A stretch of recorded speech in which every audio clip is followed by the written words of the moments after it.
Любуемся красотами Никитского сада, очень нравится. Мне очень понравилось.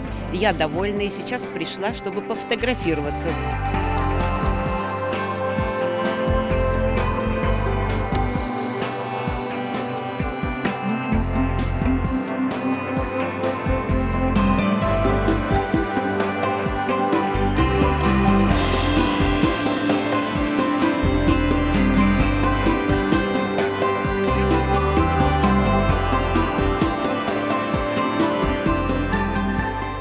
Огромное количество луковиц вывозилось турецкому султану, где там эти луковицы выращивались.